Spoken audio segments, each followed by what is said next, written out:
Russia launched one of its largest overnight attacks on Ukraine, firing around 430 drones and 18 missiles at Kyiv. At least 6 people were killed and more than 30 injured, with damage reported across most districts of the capital. Amid the strikes, an Iskander missile hit the territory of the Azerbaijani embassy in Kyiv. The explosion resulted in the complete destruction of a part of the embassy's perimeter wall. Damage to structures, service vehicles, the administrative building, and the consular section of the embassy, as well as serious damage to the diplomatic mission's compound. No casualties were reported. Hours later, Azerbaijan summoned Russia's ambassador in Baku. Officials delivered a strong protest and handed over a note verbal, saying the attack was unacceptable and violated international law. They reminded the Russian side that this was not the first incident. Baku listed previous strikes on its consulate in Kharkiv in March 2022, a Kinjal missile near the embassy in January 2024, the embassy and residence in August 2025, and Sokar oil depots in Odessa in August 2025. Officials said the repeated incidents raised serious questions about whether the strikes are deliberate, noting that Azerbaijan had shared the coordinates of all its diplomatic buildings with Russia in April 2022, and Moscow had pledged to respect them. Police, Ukraine's security service, and the prosecutor's office were on site, documenting damage and clearing debris. Embassy staff and contractors worked to replace shattered glass and secure the compound.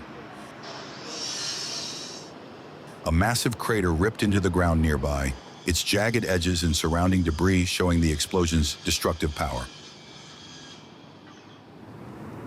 The blast damaged more than 5 cars, leaving one heavily wrecked, while others were hit by shrapnel, lost windows, and were covered in dust with scratches across their bodies. Buildings and homes were heavily damaged, with cracked walls and shattered windows, and glass littered the streets, showing the force of the explosions. Residents reported hearing something huge before security teams inspected the area and confirmed the strike. We got up, I guess, somewhere around 1 a.m. In the morning, and because we heard explosion nearby, and then suddenly we heard a huge explosion out of our window, and our windows broke and just fold on us. I thought that gonna be glass, so I tried to cover the baby just to save him from the glass. The United Nations condemned the overnight strikes, noting deaths in Kyiv and Chornomorsk and damage to the Azerbaijani embassy.